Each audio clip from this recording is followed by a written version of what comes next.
इस बार भी हमें आपके ढेर सारे सुझाव, इनपुट्स और कमेंट्स मिले हैं और हमेशा की तरह इस बार भी ये चुनौती है कि एपिसोड में किन-किन विषयों को शामिल किया जाए। मुझे पॉजिटिविटी से भरे एक से बढ़कर एक इनपुट्स मिले हैं। इनमें बहुत सारे ऐसे देशवासियों का जिक्र है जो दूसरों के लिए उम्मीद की किरण बनकर के जीवन में बेहतरी लाने में जुटे हुए हैं। साथियों, कुछ ही दिन बाद 8 मार्च को हम महिला दिवस मनाएंगे। ये विशेष दिन देश की विकास यात्रा में नारी शक्ति के योगदान को नमन करने का अवसर होता है।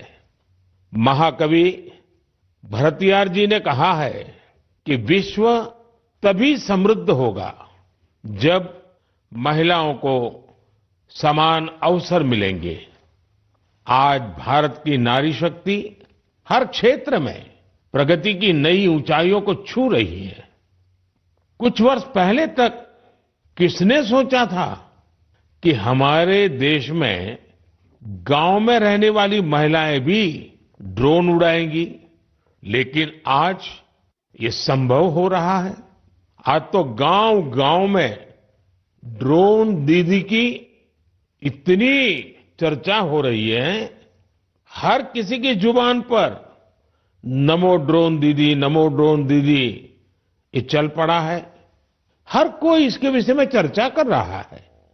एक बहुत बड़ी जिज्ञासा पैदा हुई है और इसलिए मैंने भी सोचा कि क्यों ना इस बार मन की बात में एक नमो ड्रोन दीदी से बात की जाए।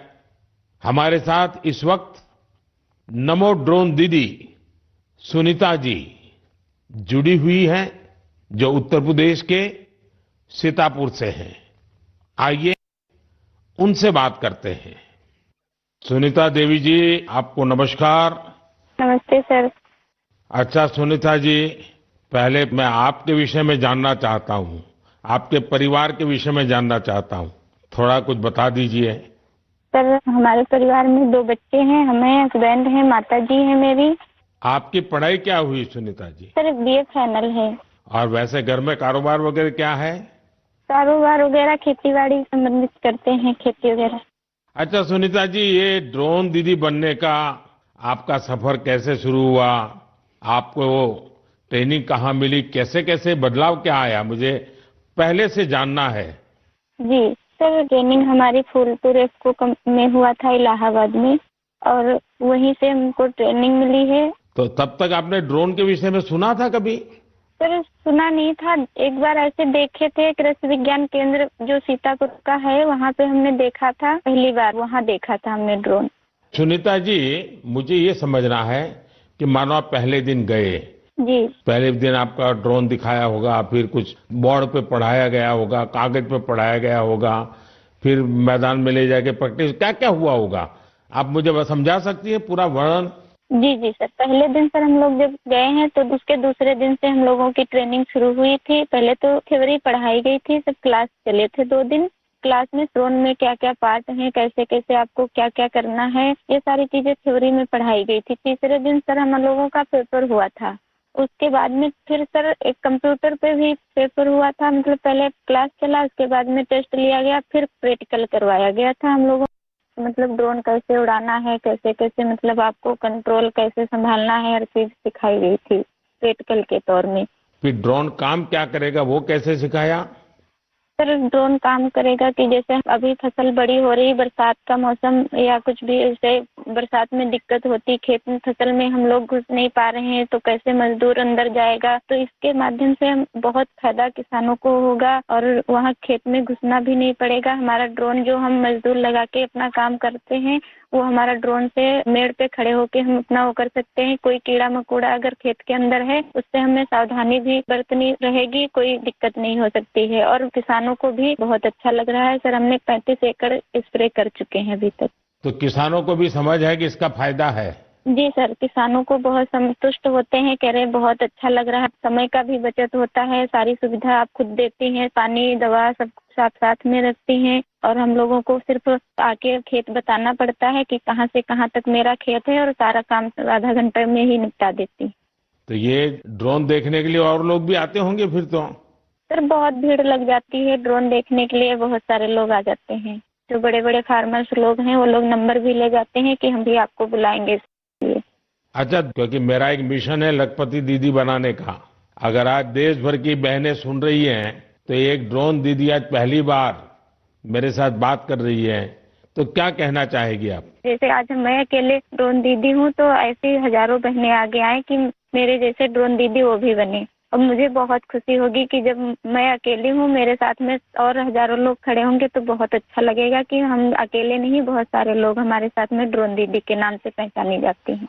चलिए सुनीता जी, मेरी तरफ से आपको बहुत बहुत बधाई। ये नमो ड्रोन दीदी ये देश में कृषि को आधुनिक बनाने का एक बहुत बड़ा माध्यम बन रही है। मेरी बहुत बहुत शुभकामनाएं। Thank you sir. साथियों, आज देश में कोई भी क्षेत्र ऐसा नहीं है जिसमें देश की नारी शक्ति पीछे रह गई हो। एक और क्षेत्र जहां महिलाओं ने अपनी नेतृत्व क्षमता का बेहतरीन प्रदर्शन किया है वो है प्राकृतिक खेती, जल संरक्षण और स्वच्छता। केमिकल से हमारी धरती मां को जो कष्ट हो रहा है, जो पीड़ा हो रही है, जो दर्द हो रहा है, हमारी धरती मां को बचाने में देश की मातृशक्ति बड़ी भूमिका निभा रही है। देश के कोने कोने में महिलाएं अब प्राकृतिक खेती को विस्तार दे रही है। आज अगर देश में जल जीवन मिशन के तहत इतना काम हो रहा है तो इसके पीछे पानी समितियों की बहुत बड़ी भूमिका है। इस पानी समिति का नेतृत्व महिलाओं के ही पास है। इसके अलावा भी बहनें बेटियां जल संरक्षण के लिए चौतरफा प्रयास कर रही हैं। मेरे साथ फोन लाइन पर ऐसी ही महिला है कल्याणी प्रफुल्ल पाटिल जी। ये महाराष्ट्र की रहने वाली है। आइए कल्याणी प्रफुल्ल पाटिल जी से बात कर उनका अनुभव जानते हैं। कल्याणी जी नमस्ते। नमस्ते सर जी, नमस्ते। कल्याणी जी, पहले तो आप अपने विषय में, अपने परिवार के विषय में, अपने कामकाज विषय में जरा बताइए। सर मैं एमएससी माइक्रोबायोलॉजी हूँ और मेरे घर में मेरे पतिदेव, मेरी सास है और मेरे 2 बच्चे। 3 साल से मैं अपने ग्राम पंचायत में कार्यरत हूँ। और फिर गांव में खेती के काम में लग गई क्योंकि आपके पास बेसिक नॉलेज भी है, आपकी पढ़ाई भी क्षेत्र में हुई है और अब आप खेती में जुड़ गई हैं। तो क्या क्या नए प्रयोग किए हैं आपने? सर हमने जो 10 प्रकार के हमारी वनस्पति है उसको एकत्रित करके उससे हमने ऑर्गेनिक फवारनी बनाया। जैसे कि जो हम पेस्टिसाइड वगैरह स्प्रे करते तो उससे पेस्ट वगैरह जो हमारी मित्र कीट रहती है वो नष्ट हो रहे हैं और हमारी सॉइल का पोल्यूशन होता है। जो सब केमिकल चीजें वो पानी में घुल मिल रही है उसकी वजह से हमारे बॉडी पर भी हानिकारक परिणाम दिख रहे हैं। उस हिसाब से हमने कम से कम पेस्टिसाइड का यूज करके। तो एक प्रकार से आप पूरी तरह प्राकृतिक खेती की तरफ जा रही हैं। हाँ, जो अपनी पारंपरिक खेती है सर वैसे हमने की पिछले साल। क्या अनुभव आया प्राकृतिक खेती में? सर जो हमारी महिला है उनको जो खर्च है वो कम लगा और जो प्रोडक्ट है सर तो वो समाधान था कि हमने विदाउट पेस्ट वो किया है। क्योंकि अब कैंसर के प्रमाण जो बढ़ रहे हैं जैसे शहरी भागों में तो है लेकिन गांव में भी हमारे उसका प्रमाण बढ़ रहा है। तो उस हिसाब से अगर आप अपने आगे के परिवार को अपने सुरक्षित करना है तो ये मार्ग अवलंबना जरूरी है। इस हिसाब से वो महिलाएं भी सक्रिय सहभाग इसके अंदर दिखा रही है। अच्छा कल्याणी जी, आपने कुछ जल संरक्षण में भी काम किया है, उसमें क्या किया है आपने? सर रेन वाटर हार्वेस्टिंग जो हमारे शासकीय जितने भी इमारतें जैसे कि प्राथमिक शाला हुई, आंगनवाड़ियाँ हुए, हमारी ग्राम पंचायत की जो बिल्डिंग है, वहाँ के जो पानी है बारिश का वो सब इकट्ठा करके हमने एक जगह पे कलेक्ट किया हुआ है। और जो रिचार्ज शाफ्ट है सर कि बारिश का पानी जो गिरता है वो जमीन के अंदर परकोलेट होना चाहिए, तो उस हिसाब से हमने 20 रिचार्ज शाफ्ट हमारे गांव के अंदर किए हुए हैं और 50 रिचार्ज शाफ्ट का सैंक्शन हो गया है। अब जल्दी ही उसका भी काम चालू होने वाला है। चलिए कल्याणी जी, आपल्याशी बोलून खूप आनंद झाला. तुम्हाला खूप खूप शुभेच्छा. सर धन्यवाद, सर धन्यवाद. मलाही तुमच्याशी बोलून खूप खूप आनंद झाला. म्हणजे माझ्या आयुष्याचं संपूर्ण सार्थकी लागलं माझं जीवन असं मी समजते. बस सेवा करा. चलिए, आपका नाम ही कल्याणी है तो आपको तो कल्याण करना ही करना है. धन्यवाद जी. नमस्कार. धन्यवाद सर, धन्यवाद. साथियों, चाहे सुनीता जी हो या कल्याणी जी, अलग अलग क्षेत्रों में नारी शक्ति की सफलता बहुत प्रेरक है. मैं एक बार फिर हमारी नारी शक्ति की इस स्पिरिट की हृदय से सराहना करता हूं. मेरे प्यारे देशवासियों, आज हम सबके जीवन में टेक्नोलॉजी का महत्व बहुत बढ़ गया है. मोबाइल फोन, डिजिटल गैजेट्स हम सबकी जिंदगी का अहम हिस्सा बन गए हैं. लेकिन क्या आप कल्पना कर सकते हैं कि डिजिटल गैजेट्स की मदद से अब वन्य जीवों के साथ तालमेल बिठाने में भी मदद मिल रही है. कुछ दिन बाद 3 मार्च को विश्व वन्य जीव दिवस है. इस दिन को वन्य जीवों के संरक्षण के प्रति जागरूकता फैलाने के उद्देश्य से मनाया जाता है. इस वर्ष वर्ल्ड वाइल्ड लाइफ डे की थीम में डिजिटल इनोवेशन को सर्वोपरि रखा गया है.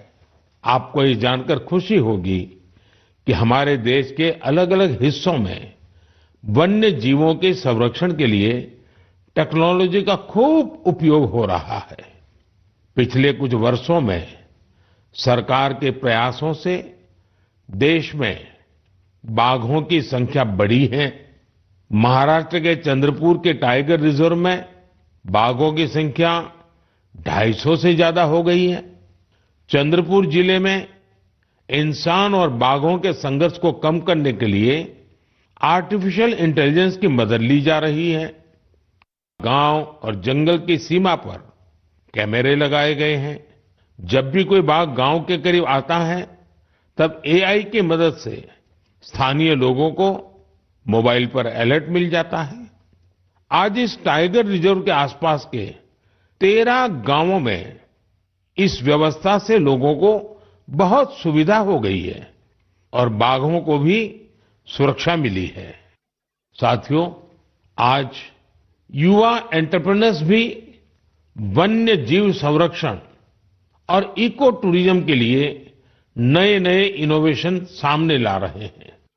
उत्तराखंड के रुड़की में रोटर प्रिसिशन ग्रुप्स ने wild life institute of India के सहयोग से ऐसा ड्रोन तैयार किया है जिससे केन नदी में घड़ियालों पर नजर रखने में मदद मिल रही है.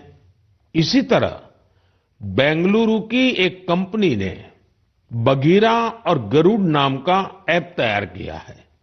बघीरा ऐप से जंगल सफारी के दौरान वाहन की स्पीड और दूसरी गतिविधियों पर नजर रखी जा सकती है.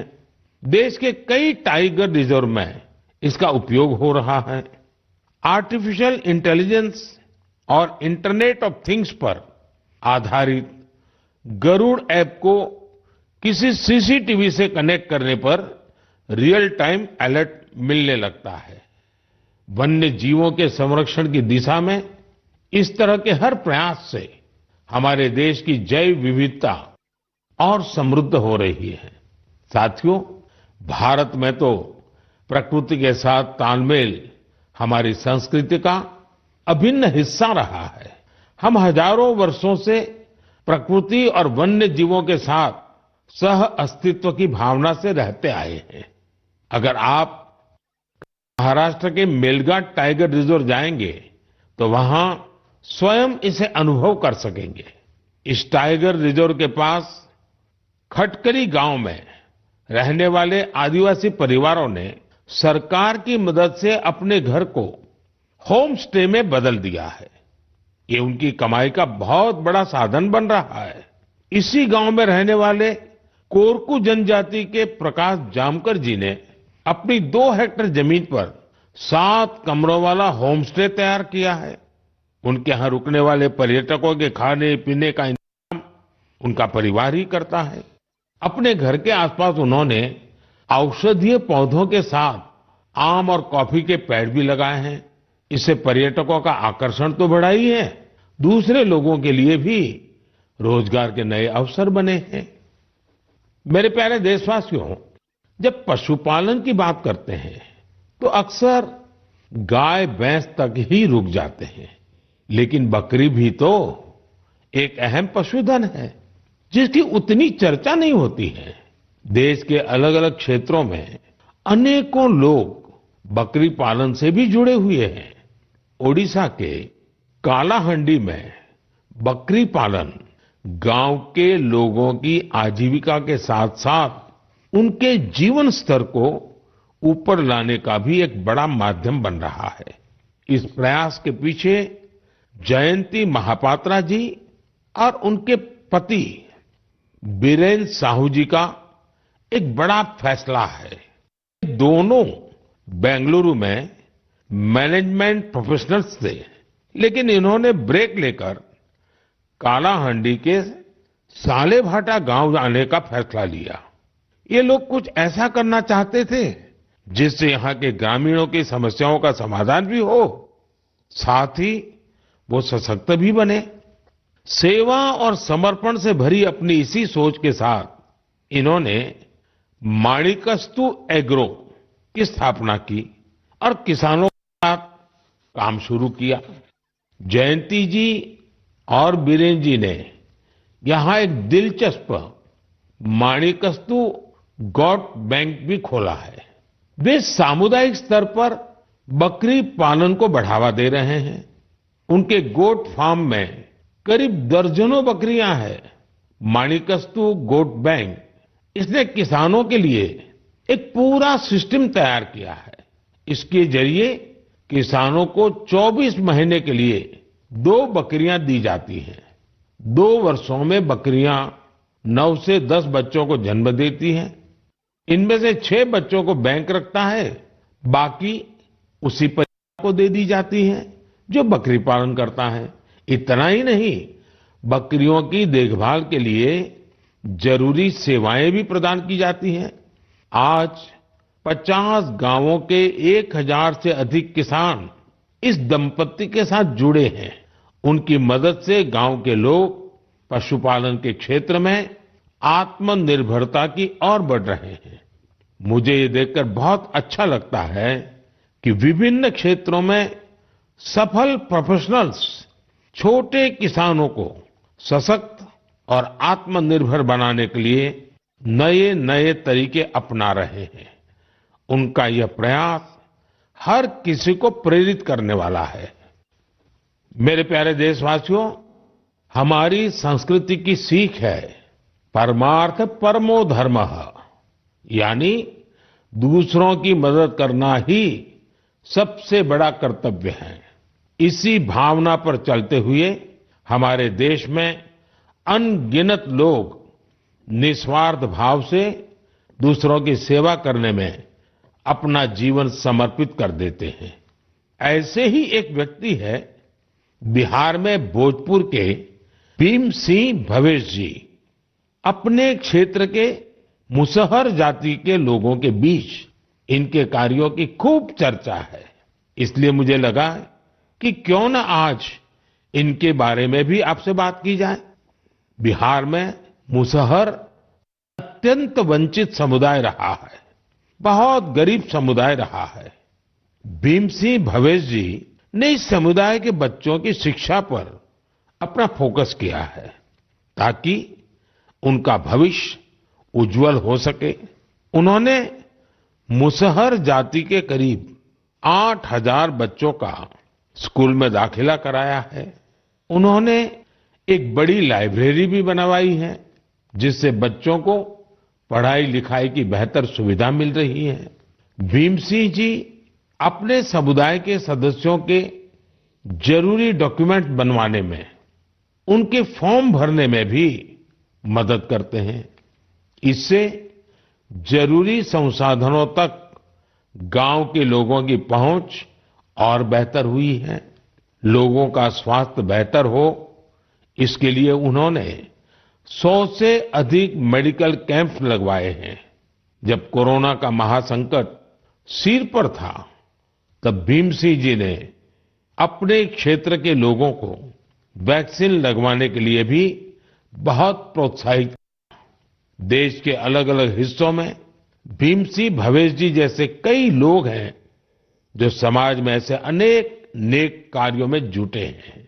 एक जिम्मेदार नागरिक के तौर पर हम इसी प्रकार अपने कर्तव्यों का पालन करेंगे तो यह एक सशक्त राष्ट्र के निर्माण में बहुत ही मददगार साबित होगा। मेरे प्यारे देशवासियों, भारत की सुंदरता यहाँ की विविधता और हमारी संस्कृति के अलग अलग रंगों में भी समाहित है। मुझे ये देखकर अच्छा लगता है कि कितने ही लोग निस्वार्थ भाव से भारतीय संस्कृति के संरक्षण और इसे सजाने संवारने के प्रयासों में जुटे हैं। आपको ऐसे लोग भारत के हर हिस्से में मिल जाएंगे। इनमें से बड़ी संख्या उनकी भी है जो भाषा के क्षेत्र में काम कर रहे हैं। जम्मू कश्मीर में गांदरबल के मोहम्मद मानशाह जी पिछले 3 दशकों से गोजरी भाषा को संरक्षित करने के प्रयासों में जुटे रहे हैं। वे गुजर बकरवाल समुदाय से आते हैं, जो कि एक जनजातीय समुदाय है। उन्हें बचपन में पढ़ाई के लिए कठिन परिश्रम करना पड़ा था।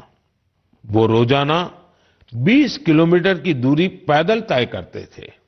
इस तरह की चुनौतियों के बीच उन्होंने मास्टर्स की डिग्री हासिल की और ऐसे में ही उनका अपनी भाषा को संरक्षित करने का संकल्प दृढ़ हुआ। साहित्य क्षेत्र में मानशाह जी के कार्यों का दायरा इतना बड़ा है कि इसे करीब 50 संस्करणों में सहेजा गया है। इनमें कविताएं और लोकगीत भी शामिल हैं। उन्होंने कई किताबों का अनुवाद गोजरी भाषा में किया है। साथियों, अरुणाचल प्रदेश में तिरप के बनवंग लोसू जी एक टीचर हैं। उन्होंने वांचो भाषा के प्रसार में अपना अहम योगदान दिया है। यह भाषा अरुणाचल प्रदेश, नागालैंड और असम के कुछ हिस्सों में बोली जाती है। उन्होंने एक लैंग्वेज स्कूल बनवाने का काम किया है। इसके वांचो भाषा की एक लिपि भी तैयार की है। वो आने वाली पीढ़ियों को भी वांचो भाषा सिखा रहे हैं ताकि इसे लुप्त होने से बचाया जा सके। साथियों, हमारे देश में बहुत सारे ऐसे लोग भी हैं जो गीतों और नृत्यों के माध्यम से अपनी संस्कृति और भाषा को संरक्षित करने में जुटे हैं। कर्नाटका के वेंकप्पा अंबाजी सुगेटकार, उनका जीवन भी इस मामले में बहुत प्रेरणादायी है। यहाँ के बागलकोट के रहने वाले सुगाटकर जी एक लोक गायक हैं। इन्होंने 1000 से अधिक गोंधड़ी गाने गाए हैं। साथ ही इस भाषा में कहानियों का भी खूब प्रचार प्रसार किया है। उन्होंने बिना फीस लिए सैकड़ों विद्यार्थियों को ट्रेनिंग भी दी है। भारत में उमंग और उत्साह से भरे ऐसे लोगों की कमी नहीं जो हमारी संस्कृति को निरंतर समृद्ध बना रहे हैं। आप भी इनसे प्रेरणा लीजिए, कुछ अपना करने का प्रयास करिए। आपको बहुत संतोष का अनुभव होगा। मेरे प्यारे देशवासियों, 2 दिन पहले मैं वाराणसी में था और वहां मैंने एक बहुत ही शानदार फोटो प्रदर्शनी देखी। काशी और आसपास के युवाओं ने कैमरे पर जो मोमेंट कैप्चर किए हैं वो अद्भुत है। इसमें काफी फोटोग्राफ्स ऐसी हैं जो मोबाइल कैमरे से खींची गई थी। वाकई आज जिसके पास मोबाइल है वो एक कंटेंट क्रिएटर बन गया है। लोगों को अपना हुनर और प्रतिभा दिखाने में सोशल मीडिया ने भी बहुत मदद की है। भारत के हमारे युवा साथी कंटेंट क्रिएशन के क्षेत्र में कमाल कर रहे हैं। चाहे कोई भी सोशल मीडिया प्लेटफॉर्म हो, आपको अलग अलग विषयों पर अलग अलग कंटेंट शेयर करते हमारे युवा साथी मिल ही जाएंगे। टूरिज्म हो, सोशल कॉज हो, पब्लिक पार्टिसिपेशन हो या फिर प्रेरक जीवन यात्रा, इनसे जुड़े तरह तरह के कंटेंट्स सोशल मीडिया पर मौजूद है। कंटेंट क्रिएट कर रहे देश के युवाओं की आवाज आज बहुत प्रभावी बन चुकी है। उनकी प्रतिभा को सम्मान देने के लिए देश में नेशनल क्रिएटर्स अवार्ड शुरू किया गया है। इसके तहत अलग अलग कैटेगरीज में उन चेंज मेकर्स को सम्मानित करने की तैयारी है जो सामाजिक परिवर्तन की प्रभावी आवाज बनने के लिए टेक्नोलॉजी का उपयोग कर रहे हैं। यह कॉन्टेस्ट माईगोव पर चल रहा है और मैं कंटेंट क्रिएटर्स को इससे जुड़ने के लिए आग्रह करूंगा। आप भी अगर ऐसे इंटरेस्टिंग कंटेंट क्रिएटर्स को जानते हैं तो उन्हें नेशनल क्रिएटर्स अवार्ड के लिए जरूर नॉमिनेट करें। मेरे प्यारे देशवासियों, मुझे इस बात की खुशी है कि कुछ दिन पहले ही चुनाव आयोग ने एक और अभियान की शुरुआत की है, मेरा पहला वोट देश के लिए। इसके जरिए विशेष रूप से फर्स्ट टाइम वोटर्स से अधिक संख्या में मतदान करने का आग्रह किया गया है। भारत को जोश और ऊर्जा से भरी अपनी युवा शक्ति पर गर्व है। हमारे युवा साथी चुनावी प्रक्रिया में जितनी अधिक भागीदारी करेंगे, इसके नतीजे देश के लिए उतने ही लाभकारी होंगे। मैं भी फर्स्ट टाइम वोटर्स से आग्रह करूंगा कि वे रिकॉर्ड संख्या में वोट करें। 18 का होने के बाद आपको 18वीं लोकसभा के लिए सदस्य चुनने का मौका मिल रहा है।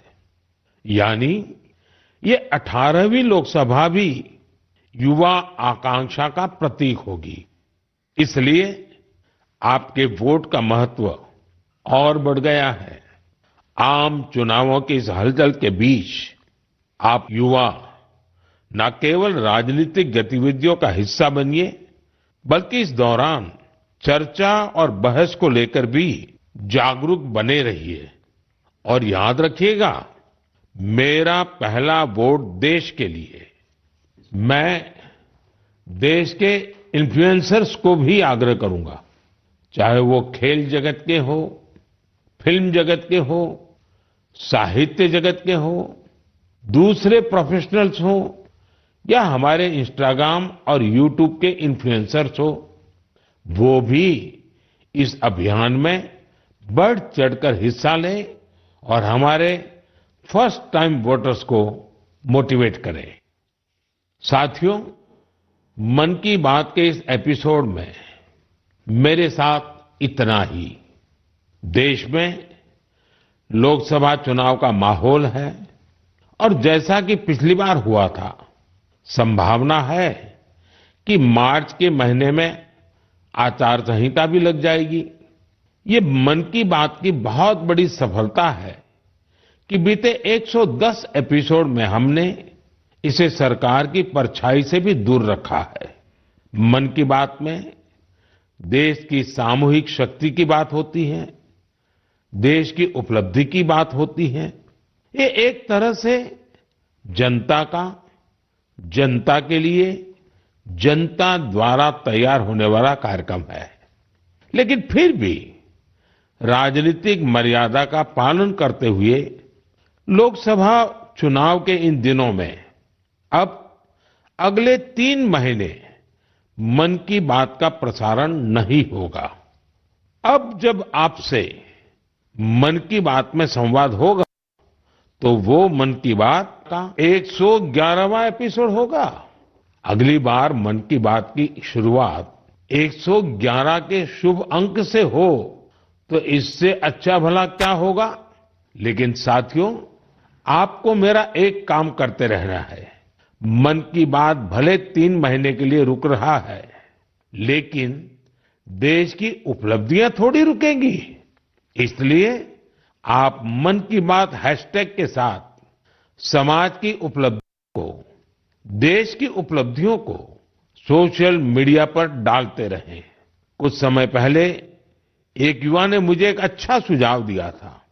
सुझाव ये कि मन की बात के अब तक के एपिसोड में से छोटे छोटे वीडियो YouTube शॉर्ट्स के रूप में शेयर करना चाहिए।